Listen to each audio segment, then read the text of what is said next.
रामपुर में कौन करेगा करिश्मा, योगी या आजम, किसके नाम पर मिलेगा वोट। 50 साल में आजम का मजबूत गढ़ बन चुका है रामपुर। आज तक रामपुर सीट पर नहीं खिल पाया है कमल। रामपुर में विधानसभा चुनाव का शोर मचा हुआ है।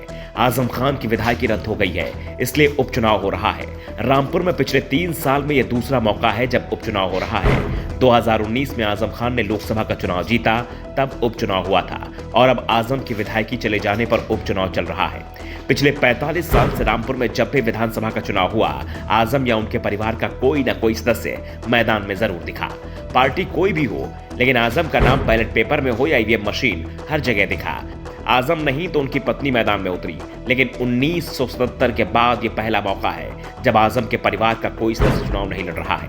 आजम भले ही चुनाव मैदान में नहीं हो, लेकिन प्रतिष्ठा उनकी ही दांव पर लगी है, क्योंकि यहां से आजम के बेहद करीबी असीम रजा चुनाव लड़ रहे हैं। आजम खान ने रामपुर सीट पर 12 बार विधानसभा चुनाव लड़ा, 10 बार जीते, 2 बार हार भी मिली, लेकिन पिछले 26 साल से उनके हिस्से में सिर्फ जीत ही आ रही थी। हार विरोधियों के पाले में जा रही थी। 50 साल पहले रामपुर में कांग्रेस बेहद मजबूत स्थिति में थी।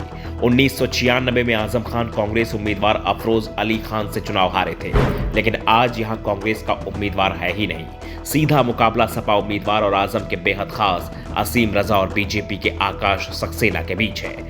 असीम रजा को टिकट आजम की सिफारिश पर ही मिला है, तो आकाश सक्सेना से आजम का 36 का आंकड़ा है, क्योंकि आकाश सक्सेना के कारण ही आजम को लंबे समय तक जेल में बिताना पड़ा। अकेले आकाश सक्सेना ने ही आजम के खिलाफ 36 से ज्यादा मुकदमे कर रखे हैं, जिसमें जमीन हड़पने के मामले सबसे ज्यादा हैं। असीम रजा को आजम के इस्तीफे से खाली हुई रामपुर लोकसभा सीट के उपचुनाव में भी सपा ने टिकट दिया था, लेकिन असीम रजा कड़े मुकाबले में बीजेपी के घनश्याम लोधी से हार गए थे। लेकिन इस बार असीम रजा पूरी तैयारी के साथ मैदान में हैं। आजम की ताकत रामपुर में उनके कराए गए विकास कार्यों के साथ यहाँ का जातिगत समीकरण भी है।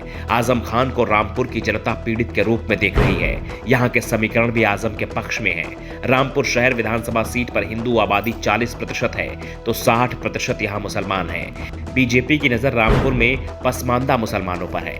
इसी वर्ग के आने वाले दानिश आजाद अंसारी को योगी सरकार ने मंत्री बनाया है।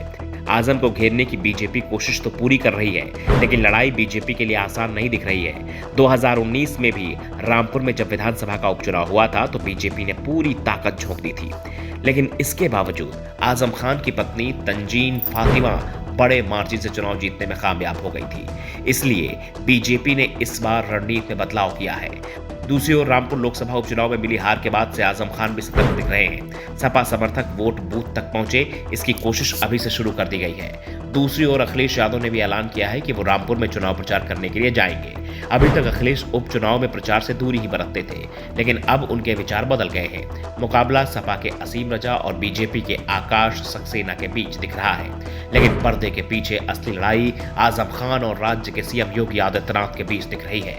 योगी किसी भी कीमत पर आजम के गढ़ को ध्वस्त करने की कोशिश कर रहे हैं, तो आजम के सामने अपना किला सुरक्षित रखने की चुनौती है। Bureau report, the such India.